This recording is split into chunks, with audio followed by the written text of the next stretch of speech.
Hello friends, स्वागत है आप सभी का आपके अपने YouTube channel Shri classes by Ravi Sahu में।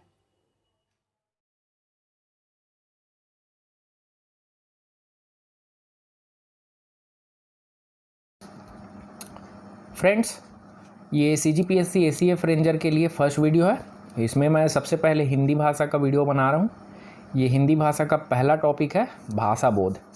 नेक्स्ट वीडियो में इसी टॉपिक के 25 मोस्ट इम्पॉर्टेंट क्वेश्चन होंगे MCQ पैटर्न के। ठीक है, चलिए इसमें देखते हैं। हिंदी भाषा। हिंदी विश्व की लगभग 3000 भाषाओं में से एक है। हिंदी जो है विश्व में बोले जाने वाली 3000 भाषाओं में से एक है और भाषा परिवार के आधार पर हिंदी भारोपीय परिवार की भाषा है। भारोपीय क्या है आगे मैं बताता हूँ। भारत में 4 भाषा परिवार हैं, 4 कैटेगरी में भाषा को बांटा गया है। ठीक है, भारत में पहला है देखिए भारोपीय, दूसरा है द्रविड़, तीसरा है ऑस्ट्रिक, चौथा है चीनी तिब्बती। ठीक है, अब भारोपीय क्या है? भारतीय और यूरोपीय दोनों को मिक्स कर दीजिए तो भारोपीय बनता है। फॉर एग्जांपल लेता हूँ, मैं बस स्टैंड जा रहा हूँ तो देखिए मैं क्या है, हिंदी शब्द है। बस स्टैंड क्या है, अंग्रेजी का शब्द है। तो दोनों को मिलाकर बोल रहा हूँ, ये भारोपीय कहलाता है। वैसे ही मैं पंजाबी, मराठी अगर इसको भी मिक्स कर देता हूँ किसी अन्य विदेशी वर्ड के साथ तो ये भारोपीय भाषा कहलाएगा। जैसे कि डबल रोटी, डबल डबल मतलब अंग्रेजी का शब्द है दोगुना, और रोटी हिंदी शब्द है तो ये भी भारोपीय कहलाएगा। द्रविड़, साउथ की जितनी भी भाषाएं हैं वो द्रविड़ भाषाएं हैं। दक्षिण भारत की भाषाएं तेलुगु, तमिल, मलयालम ये सब द्रविड़ के अंतर्गत शामिल है। ऑस्ट्रिक, ऑस्ट्रिक के अंतर्गत जो है बंगाली भाषा, बांग्लादेश में बोली जाने वाली भाषा, असम की भाषा, गारो, खासी, जयंतिया जो आप पढ़े होंगे वो सारे इसी के अंतर्गत आते हैं, ऑस्ट्रिक के अंतर्गत। और सबसे कम बोली जाने वाली जो भाषा है चीनी तिब्बती भारत की। देखिए आगे लिखा हुआ है, भारत में प्रतिशत के आधार पर देखते हैं कि कौन सा जो परिवार जो है बड़ा है और छोटा है। देखिए इस लाइन पे लिखा हुआ है, भारत में बोलने वालों के प्रतिशत के आधार पर भारोपीय परिवार सबसे बड़ा भाषा परिवार है। मतलब भारोपीय, भारत यूरोपीय जो भाषा है वो सबसे बड़ा है। लगभग इसको 73% लोग जो है यूज़ करते हैं। देखिए यहाँ परसेंट लिखा हुआ है, भारोपीय भाषा 73%, द्रविड़ जो है 25%, ऑस्ट्रिक जो है 1.3% है, और चीनी सबसे कम, चीनी तिब्बती 0.7%। देखिए हिंदी शब्द की व्युत्पत्ति। हिंदी शब्द की व्युत्पत्ति सिंधु नदी से संबंधित है। ईरान, फारस भी बोलते थे इसको, ईरान के साथ भारत के बहुत प्राचीन संबंध रहे हैं। ठीक है, और ईरानी सिंधु को हिंदू कहते थे। अब ये एक स्टोरी है, जब ये सिंधु घाटी सभ्यता अगर आप पढ़े होंगे तो आपको इसके बारे में जानकारी होगा। सिंधु घाटी सभ्यता में देश विदेश के लोग जो है व्यापार के लिए पहुंचते थे। तो जो ईरानी थे, फारस के लोग थे, वो सिंधु को हिंदू कहते थे। वो स को ह बोलते थे और ध को द बोलते थे। तो वहाँ से सिंधु को प्रॉपर सिंधु न बोलकर क्या बोलते थे, हिंदू। स के जगह ह और ध के जगह द। तो यहाँ वही लिखा हुआ है, देखिए कि हिंदू स का ह और ध का द में परिवर्तन, ये उनके मुख से ऐसा ही प्रोनाउंस होता था, जिसके कारण क्या हुआ, सिंधु हिंदू बन गया। तो वहाँ से ये शब्द आया है। ठीक है, देखिए आगे, हिंदी शब्द के 2 अर्थ हैं। पहला, हिंद देश के निवासी, मतलब हिंदुस्तान देश के जो निवासी हैं उसे हिंद कहा जाता है। अधिकतर लोग बोलते भी हैं हिंदी है हम, वही है। और दूसरा है हिंद की भाषा।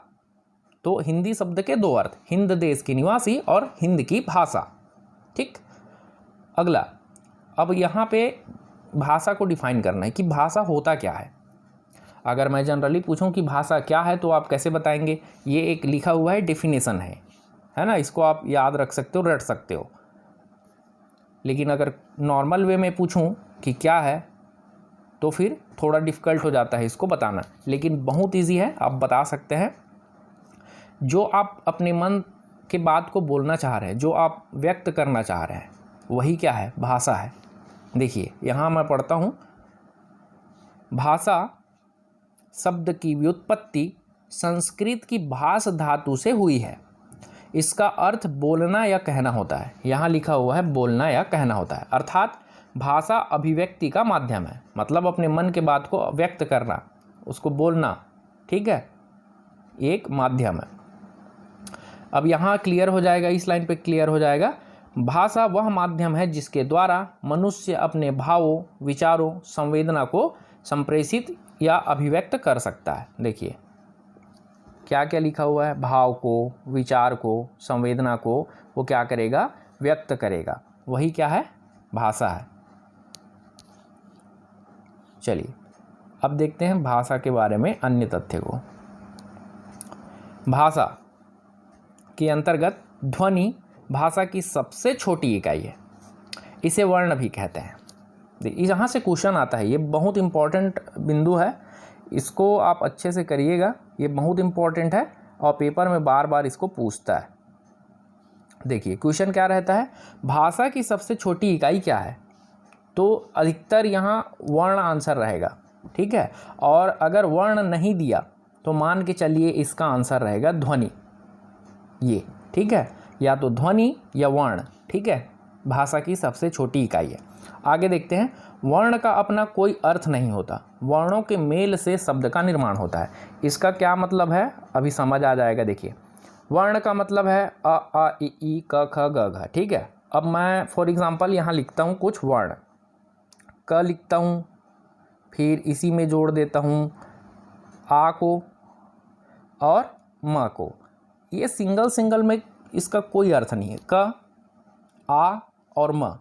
लेकिन हाँ, इन तीनों को अगर एक साथ मैं मर्ज करके लिखूं तो ये हो जाएगा काम, इसका कुछ अर्थ निकलता है, काम का, कार्य, ठीक है। तो वही चीज़ लिखा हुआ है, वर्ण का अपना कोई अर्थ नहीं होता, वर्णों के मेल से शब्द का निर्माण होता है, ठीक है। अब आता है नेक्स्ट जो बिंदु है, हिंदी भाषा का विकास क्रम। हिंदी जो भाषा है उसका विकास कैसे हुआ, तो देखिए सबसे पहले जो लोग जो भाषा यूज़ करते थे वो था संस्कृत। संस्कृत के बाद जो है पाली भाषा का प्रचलन आया, संस्कृत में कुछ परिवर्तन हुए तो जो भाषा उसके बाद जो प्रचलन में था वो था पाली। पाली में भी कुछ जो है चेंजेस आए, कुछ परिवर्तन हुए। उसके बाद जो भाषा प्रचलन में आया उसको बोलते थे प्राकृत भाषा। उसके बाद इसमें अपभ्रंश का मतलब है परिवर्तन। इसके बाद प्राकृत में भी कुछ चेंजेस आए, उसको बोलते हैं अपभ्रंश। और अपभ्रंश के बाद जो है अवहट, या इसको अपभ्रंश के साथ ही लिख सकते हो आप, ले सकते हो अवहट को, और हटा दोगे तो भी कोई दिक्कत नहीं है। और अपभ्रंश के बाद जो भाषा आया था वो था हिंदी, या वो है हिंदी, ठीक है। मतलब सबसे पहले संस्कृत, उसके बाद पाली, उसके बाद प्राकृत, उसके बाद अपभ्रंश और उसके बाद हिंदी, ठीक है। इसको पूछता है, इसके क्रम को, ये मोस्ट इंपॉर्टेंट है, आपको याद रखना है, ये लाइन को पूरा मोस्ट इंपॉर्टेंट है, बार बार एग्जाम में पूछता है इसको, ठीक है। हिंदी की उपभाषाएं एवं बोलियां। उपभाषा और बोली, इसको जानना बहुत आवश्यक है। हिंदी भाषी क्षेत्र के अंतर्गत 9 राज्य शामिल है। इसमें ये नाम लिखा हुआ है, देखिए उत्तर प्रदेश, उत्तराखंड, बिहार, झारखंड, मध्य प्रदेश, छत्तीसगढ़, राजस्थान, हरियाणा, हिमाचल प्रदेश और एक केंद्र शासित प्रदेश है दिल्ली। ये 9 राज्य ऐसे हैं जहां हिंदी बोला जाता है। हिंदी की उपभाषाएं एवं बोलियां।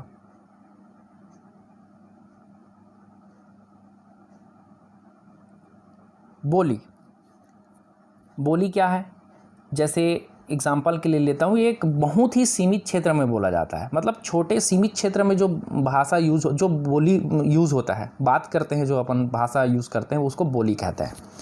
एक छोटे, अब इसको पढ़ता हूँ, एक छोटे क्षेत्र में बोली जाने वाली भाषा बोली कहलाती है। बोली में साहित्य रचना नहीं होती। देखिए एग्जाम्पल जो लिखा हुआ है, छत्तीसगढ़ी एक बोली है, अवधी एक बोली है, हल्बी एक बोली है, भोजपुरी एक बोली है, ठीक है। लेकिन हाँ, इसके बाद अगर उसमें साहित्य की रचना अगर होनी लग जाए, होनी अगर शुरू हो जाती है वो, है ना, तो उसको हम उपभाषा के अंतर्गत लेंगे। और देखिए यहाँ सीमित था क्षेत्र, और जैसे ही ये जो सीमित क्षेत्र है वो हट के अगर क्षेत्र बड़ा हो जाता है, बढ़ते जाता है, क्षेत्र जो है अगर बड़ा हो गया तो वो किसकी उस फॉर्म में आ जाता है, भाषा के फॉर्म में। उपभाषा के अंतर्गत देखिए डेफिनेशन को, अगर किसी बोली में साहित्य रचना होने लगती है और क्षेत्र का विस्तार हो जाता है तो वह बोली न रहकर उपभाषा बन जाता है, जैसे अभी थोड़ी देर पहले ही मैं बोला था। और उसके बाद भाषा, देखिए भाषा को ऊपर अपन पहले भी पढ़ चुके हैं। इसके पहले देखिए भाषा अभिव्यक्ति का माध्यम है, मतलब अपने मन की बातों को व्यक्त करने का क्या है, माध्यम है। जब उस उपभाषा को अपने साहित्य के द्वारा परिनिष्ठित सर्वमान्य रूप प्रदान कर देते हैं तथा उसका और क्षेत्र विस्तार हो जाता है तो वह भाषा कहलाने लगता है। क्षेत्र में और वृद्धि हो गया, इसलिए वह क्या बन गया, भाषा। देखिए एक भाषा के अंतर्गत कई उपभाषाएं होती है तथा एक उपभाषा के अंतर्गत कई बोलियां होती है, मतलब कई बोलियां मिलकर क्या बनती है, उपभाषा, और बहुत सारी उपभाषा मिलकर क्या बनते हैं, भाषा। ऐसे आप समझ सकते हो। भारत में कुल 18 बोलियां हैं। फ्रेंड्स ये मोस्ट इम्पॉर्टेंट है, ये लाइन ये बहुत बार पूछा जा चुका है और बहुत इम्पॉर्टेंट है, किसी न किसी एग्ज़ाम में ये आता ही है, पूछा जाता है ये, तो हो सकता है ACF में भी पूछ दे, तो इसको याद रखेंगे। भारत में कुल बोलियों की संख्या है 18 बोली है, और अगर उपभाषा पूछ दे तो 5 है। देखिए इसके बारे में कुछ जानकारी और है, उसको ऐड किया हुआ हूँ मैं। 8वीं अनुसूची में संविधान द्वारा मान्यता प्राप्त प्रादेशिक भाषाओं का उल्लेख है। आरंभ में इस अनुसूची में 14 भाषाएं थी। यहाँ से भी क्वेश्चन आता है कि 8वीं अनुसूची में संविधान द्वारा कितनी भाषाओं को मान्यता दिया गया है या कितनी भाषाओं का उल्लेख है, तो वो उसका आंसर आएगा 22। लेकिन अगर पूछ दे कि आरंभ में कितनी भाषाओं का उल्लेख है या उल्लेख था, तो फिर उसका आंसर आएगा 14। ठीक है,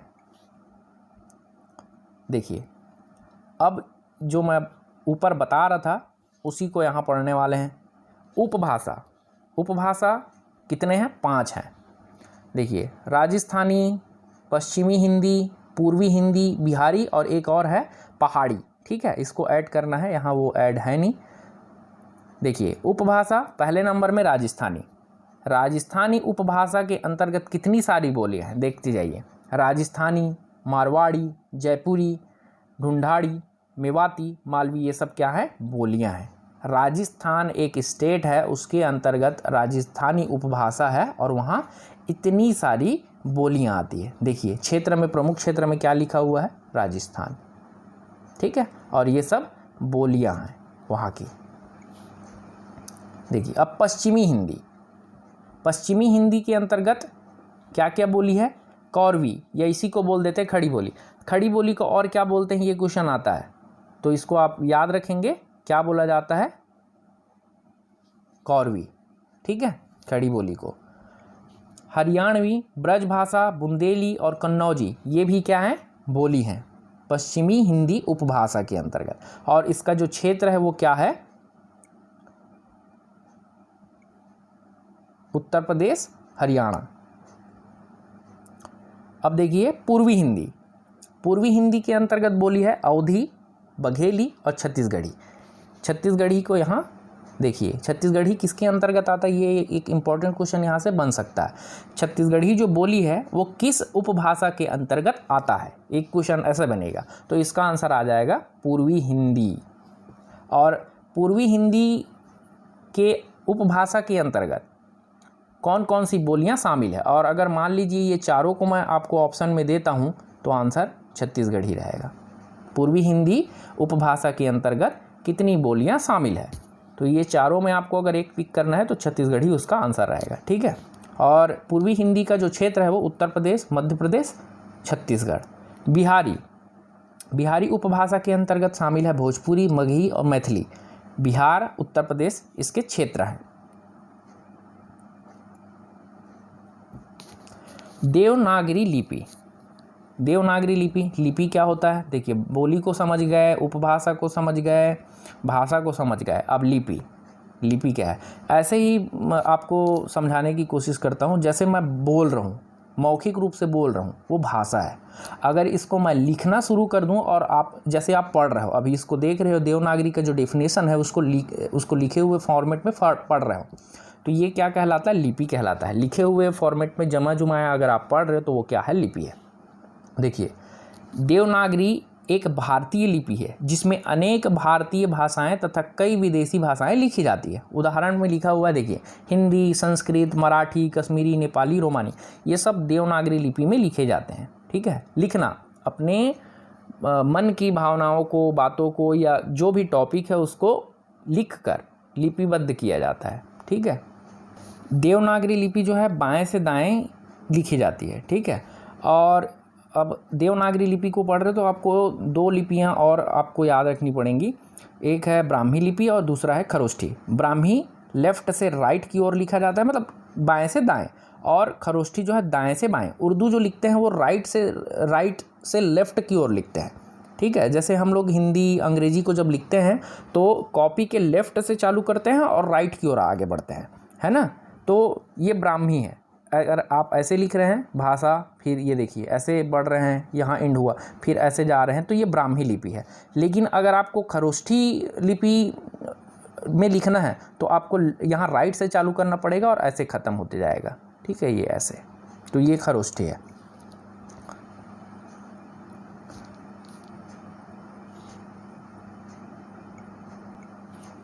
देखिए, यहाँ वही भाषा और लिपि को क्लैरिफाई कर रहा है। भाषा उच्चरित ध्वनि संकेतों की सहायता से भाव या विचार की अभिव्यक्ति भाषा कहलाती है। वही, ठीक है, अपने मन की बातों को अभिव्यक्त करना भाषा। और लिपि लिखित वर्ण संकेतों की सहायता से भाव या विचार की अभिव्यक्ति लिपि कहलाती है। लिख कर उसको प्रकट करना, उसको अभिव्यक्त करना क्या कहलाता है? लिपि कहलाता है। देखिए, भाषा श्रव्य होती है, मतलब भाषा को सुन सकते हो, जबकि लिपि दृश्य होता है। आप लिपि को देख सकते हो। जैसे आप अभी देख रहे हो, लिपि के अंतर्गत जितनी भी लाइनें लिखी हुई हैं उसको आप देख पा रहे हो, तो ये क्या है? लिपि है। मैं जो बोल रहा हूँ उसको आप सुन रहे हो, ये भाषा है।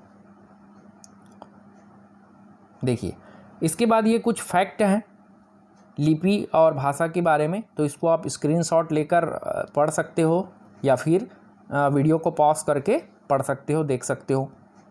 भारत की सभी लिपियां, देखिए ये इंपॉर्टेंट लाइन है,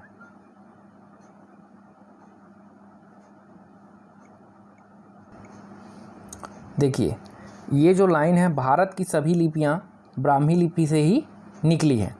तो मैं जो ऊपर समझा रहा था कि लिपि में आपको ब्राह्मी और खरोष्ठी याद रखना है, तो जब भी यहाँ क्वेश्चन आएगा, अधिकतर क्वेश्चन में आंसर ब्राह्मी लिपि ही आएगा। भारत से संबंधित जो भी लिपि के बारे में पूछे तो ये आंसर जो है ब्राह्मी ही रहेगा। ठीक है, भारत की सभी लिपियाँ ब्राह्मी लिपि से ही निकली है। देवनागरी लिपि के बारे में अगर आप और पढ़ना चाहते हैं, उसके विकास और नामकरण के बारे में, तो आप स्क्रीनशॉट लेकर पढ़ सकते हैं। ये एक स्टोरी है, मान के चलिए कि इसका नामकरण कैसे हुआ था। शॉर्ट में बता देता हूँ। गुजरात के नागर ब्राह्मणों के नाम से ही इसका नाम जो है देवनागरी हुआ है, क्योंकि उन्होंने संस्कृत भाषा को लिपिबद्ध किया था। संस्कृत को बोलते हैं देव भाषा, है ना, इसलिए सामने देव लगा, और ये नागर ब्राह्मण थे इसलिए नागरी आखिरी में जुड़ा हुआ है। तो इस प्रकार ये क्या बन गया? देवनागरी। ठीक है, इसको आप स्क्रीनशॉट लेकर देख सकते हो, डिटेल में पढ़ सकते हो।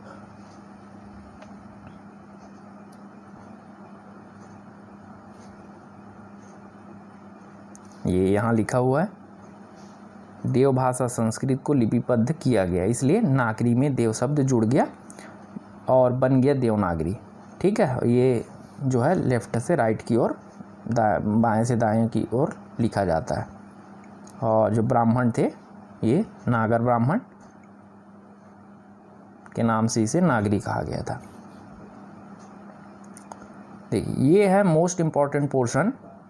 ठीक है, देखिए,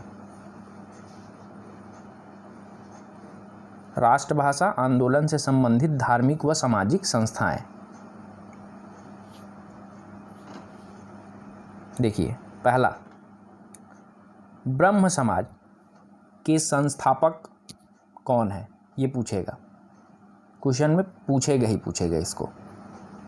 ब्रह्म समाज का मुख्यालय कलकत्ता है और इसका इस्टेब्लिशमेंट, स्थापना हुआ था 1828 में ये। लेकिन क्वेश्चन जो पूछेगा वो सीधा नाम पूछेगा कि संस्थापक का नाम कौन है, संस्थापक कौन है। ब्रह्म समाज के संस्थापक कौन है? तो राजा राम मोहन राय हैं। प्रार्थना समाज के कौन है? आत्मारंग पांडुरंग। लेकिन अगर वास्तविक संस्थापक पूछ दिया प्रार्थना समाज के वास्तविक संस्थापक कौन है, तो महादेव गोविंद रनाड़े, ये आएगा आंसर। आपको यहाँ ध्यान देना है, ठीक है। यहाँ पे आपको ध्यान देना है कि प्रार्थना समाज के वास्तविक संस्थापक को पूछ रहा है कि केवल संस्थापक को पूछ रहा है या मुख्य संस्थापक को पूछ रहा है। मुख्य संस्थापक पूछ दिया तो आत्मारंग पांडुरंग। देखिए अगला, आर्य समाज। आर्य समाज की स्थापना 1875 में, और इसका जो मुख्यालय है वो मुंबई में है, और इसके संस्थापक का नाम है दयानंद सरस्वती, महर्षि दयानंद सरस्वती जी। देखिए अगला है रामकृष्ण मिशन। इसका जो मुख्यालय है वो है बेलूर में, और इसका स्थापना दिवस है 1897, और इसके संस्थापक है स्वामी विवेकानंद।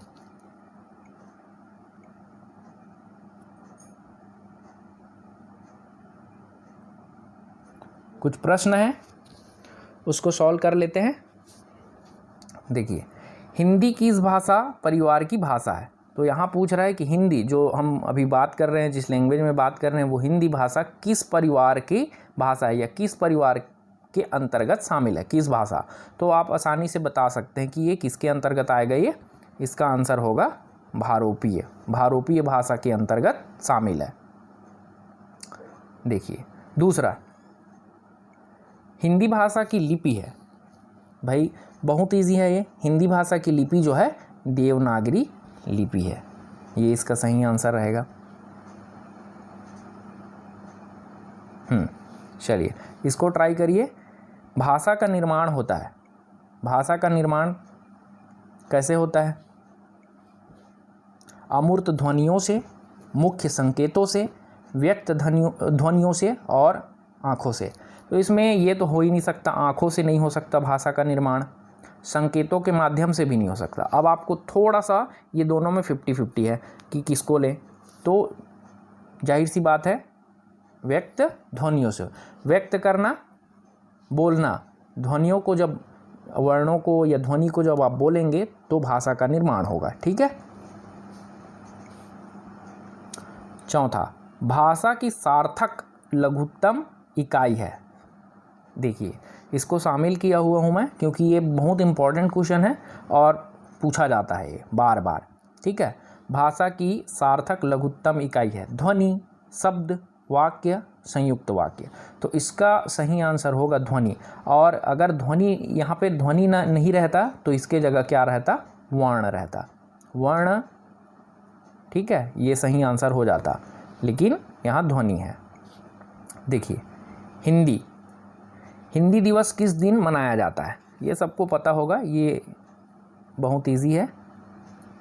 तो इसका आंसर है 14 सितंबर।